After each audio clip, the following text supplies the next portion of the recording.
I'm Claire Potter. I'm a professor of history at the New School for Public Engagement. And I came to the Human Sexuality Collection because I'm working on a book on anti-pornography campaigns in the 1980s. And primarily, I came to work with the National Gay and Lesbian Task Force records. And they're important to me because I wanted to know how one important gay civil rights organization was responding to the moves by the Reagan administration and by some radical feminists to restrict pornography and perhaps even end pornography completely. I didn't find many direct responses to these campaigns against pornography, primarily, I think, because the NGLTF was very concerned about the AIDS epidemic in the 1980s. They were directing a lot of their energy toward that. They had a big legislative task force to try and elect gay and lesbian people and people who were friendly to civil rights to Congress in a time when the country was becoming more conservative. They had a huge anti-violence project. They were very concerned about the violence and dispossession that came along with the AIDS crisis. So in the middle of all that, looking for materials that were relevant to my project was an interesting and daunting task. I did, however, come upon some individual folders that were very important, and one of those was about funding by the Playboy Foundation. I'm interested in the Playboy Foundation because actually Playboy financed a great many feminist organizations. They wrote grants to the National Organization for Women. There was one moment in which Women Against Violence in Pornography and Media, which was a group based in San Francisco, they considered writing a grant to Playboy because they thought a purveyor of pornography should probably pay to help them end the abuses in the industry. But Playboy is a very interesting organization because Hugh Hefner was a libertarian in matters of sexuality. So for a very long time, Playboy funded various civil rights cases. They funded lawsuits for sexual freedom. Hefner saw himself as a bit of a feminist, which is kind of interesting. But as he described it himself, he said that, you know, women should have the same sexual freedoms that men did, and he felt that Playboy promoted those values. Feminists felt kind of differently about that.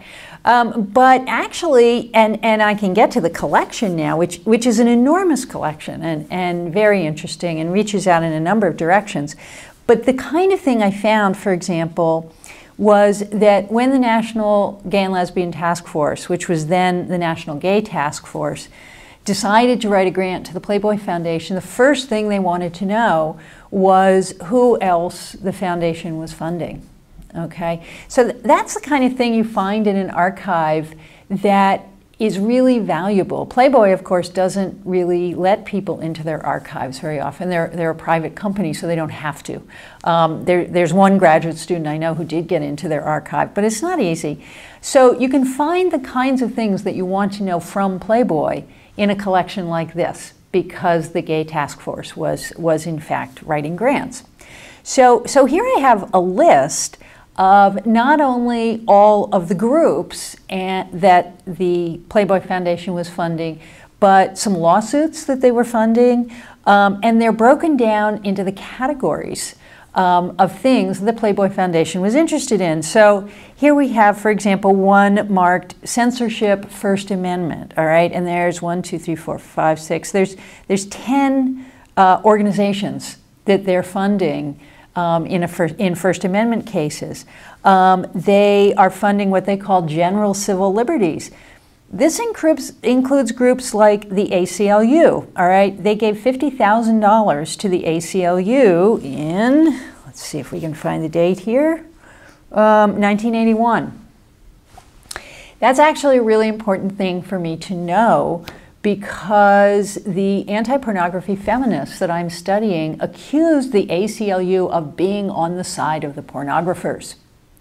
Well, this is the kind of thing they pointed to and said, these people at the ACLU are just cynically working in favor of a corporation that peddles women's bodies, all right? That was their point, and they had some evidence to make that charge. I'm looking at the Institute for Social Justice. In addition to sexual civil rights, the Playboy Foundation was funding the NAACP Legal Defense Fund. They were funding death penalty defense funds. They were funding civil rights organizations that were working with disenfranchised voters. They were working for reproductive freedom. And this is a really important place to look for the role that liberal feminists are playing in what came to become known as the sex wars, because liberal feminists would point to the Playboy Foundation and say, well, here, at a moment, 1981, when the Reagan administration is going after abortion, it's going after birth control, it's cutting all kinds of health services to women, the Playboy Foundation is stepping in to the tune of over $50,000 to fund the National Abortion Rights Action League, Catholics for a Free Choice, Illinois Pro-Choice Alliance.